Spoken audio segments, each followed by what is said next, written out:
Good morning, 9th class students. In previous class, lesson 6, sense organs, 9th class, in that I completed ear topic. Once again, I repeat the major parts in ear. If you will observe in ear, we can find out majorly three parts, that is external ear, middle ear, inner ear. And in between of external ear and middle ear, we can find out ear canal. In middle ear, near middle ear, we can find out ear drum. In middle ear, we can find out three bones: malleus, incus, stapes.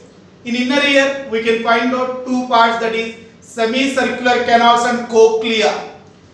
Auditory nerve, which carries hearing sound information from ear to brain. Now I will explain about another sense organ, third sense organ, that is nose. We know that nose helpful to detect smell. Now I will explain about the structure of nose. If you will observe in nose, we can find out two nostrils. We can find out two nostrils, and nostrils opens into nasal cavities. Nostrils opens into nasal cavity. These nasal cavities, we have two nasal cavities. These nasal cavities are separated by nasal septum. Septum means here wall. If you will observe in nasal cavity, we can find out three structure. Nasal cavity lined with mucous membrane, and also nasal cavities also have hair. These two play an important role in nose. What is the use of mucous membrane? This mucous membrane secretes a sticky substance known as mucus. This mucus helpful for humidification.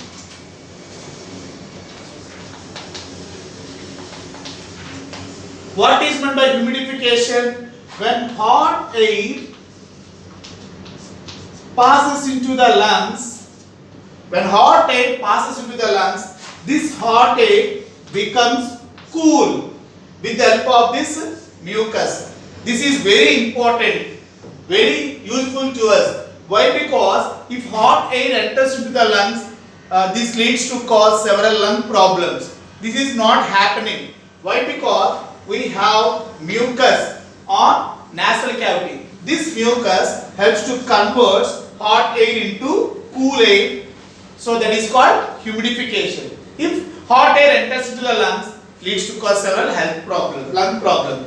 Air in the nasal cavities acts as filters. This air helps to prevent the entry of dust particles into the lungs. This mucus and hair helpful to protect our nasal cavities from entering of dust particles. Now, if you will observe in mucous membrane, we can find out a cell's receptors in the mucous membrane. How we detect the smell? Now I will explain about how we detect the smell. Do you know nasal cavities consist of mucous membrane?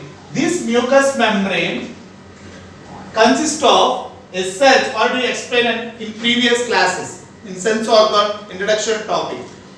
Each sense organ have a different types of cells known as receptors. Here mucous membrane consists of olfactory receptors. These olfactory receptors present in the mucous membrane. This olfactory receptors receives smell information from external source and send and releases electrical impulses. This olfactory receptors releases electrical impulses. These impulses carried by olfactory nerve to brain. Here in brain, further processing takes place in the brain. If you observe in brain, we can find out different sensory regions. Different sensory regions like smell, vision, hearing, and taste and touch. These sensory information releases responses. These responses again carried by olfactory nerve to nose. Nose afterward you feel the smell. Do you know we can find out the smell of substances without seeing also. What is the reason? Here without seeing also we can say what different materials. This is due to olfactory receptors. Olfactory receptors which associated with the smell or nose. So this is about how we feel the smell.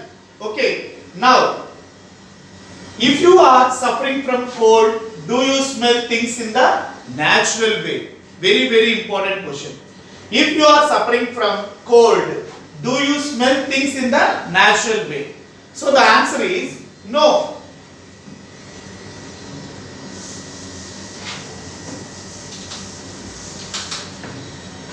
First question.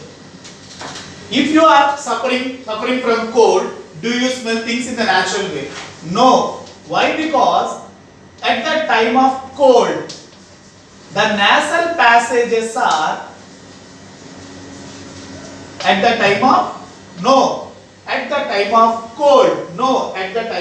cold, the nasal passages are blocked with sneeze. If you want to identify the smell of food, the nasal cavities must lined with mucous membrane. If you observe during cold, the nasal passages are blocked with sneeze. So there is no mucous membrane on that time. So we cannot smell anything at the time of severe cold in a natural way. And second question, do you find any relation between smell and taste? Yes, there is a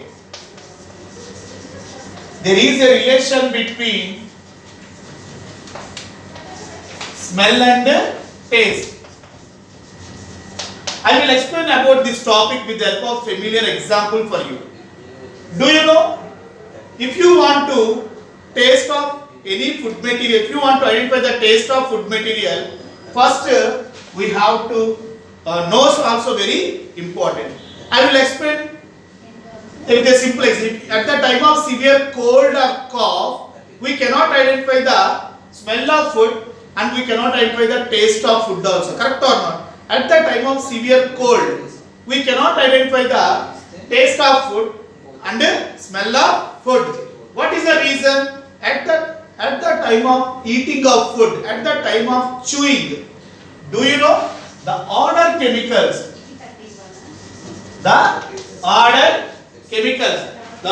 chemicals must dissolve in mucous membrane. Do you know we can identify the smell of food items without seeing also? What is the reason? The odor chemicals. When your mother preparing food items, you can identify what your mother is preparing with the help of nose. The odor chemicals get dissolved in the mucous membrane and this message passed to brain with the help of a nerve called as olfactory nerve. Do you know at the time of eating, at the time of chewing, at the time of chewing,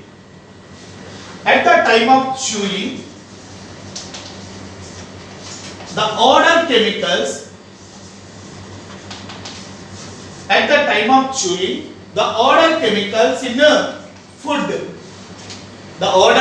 in food, dissolved in mucus in nasal cavity. After that only you can feel the taste of food. All of you do like this, children. You have to close your nose while eating the food material. If you close your nose while eating food material, you can't identify the taste of food material. What is the reason? at the time of chewing like this, the odor chemicals present in the mouth, food, this information, these odor chemicals get dissolved in the mucous membrane in the nasal cavity. After that only you feel the taste of the food material. So there is a relationship between smell and taste. Why? Because I will explain a simple example. At the time of severe cold or cough, we cannot identify the taste of food and we cannot identify the smell of food. Do you know, when you will eat unknown food, you have to first you have to observe the smell of the food material like this. Afterwards, you have to take the food material. So, at the time of chewing, the odor chemicals present in the food get dissolved in the nasal cavity. There we can find out receptors, already I explained, known as olfactory receptors, receive that smell information and taste information, release electrical impulses. These impulses carried by a nerve known as olfactory nerve. So this olfactory nerve carries taste information from tongue to brain. So that's why there is a close relationship between smell and taste. Okay, now I will explain about another sense organ, that is tongue. Before that, again I repeat the nose topic. Nose is a sense organ which helps to detect the smell. Do you know, we can identify the flavors of food with the help of nose. If you will observe in nose, we can find out two openings called nostrils. Nostrils opens into nasal cavities. We have two nasal cavities. These nasal cavities are separated by septum, nasal septum. In nasal cavity we can find out two structures. One is mucous membrane and second one is hair. Mucous membrane secretes a sticky substance known as mucus. This mucus helpful for humidification. What is known as humidification? When hot air passes into the lungs through this nasal cavity, the hot air becomes cool. That process is known as humidification. Here, hair acts as filters. This mucus and hair prevent the entry of dust particles into the lungs. The receptor which present in the mucous membrane known as olfactory receptors. These receptors receive smell information and send it to brain. So, through a nerve known as olfactory nerve. There is a close relationship between smell and taste. At the time of severe cold, we cannot identify the taste or smell of food. What is the reason? If you want to identify the taste of food, the nasal cavity must line with the mucous membrane. At the time of severe cold, the nasal cavities are blocked with sneeze, so mucous membrane is not found in such situation. That's why we cannot identify the smell of the things in a natural way. Do you know, you can identify the different smells of food without seeing also. What is the reason? Here we can find out some receptors on nose known as olfactory receptor, and there is a relationship between smell and taste. So this is about nose topic in sense organs lesson. In the next class, I will explain about tongue and I will explain about skin. Up to here, we learned three sense organs, that is eye, ear, nose. In these five, eye is most important sense organ, that is Sarvendriyana Nayanam Pradhanam. And we learned about ear and we learned about nose. In the next class, I will explain about next topic, that is tongue, and I will explain about skin in the next class. Okay, we'll meet in next class. Thank you, children.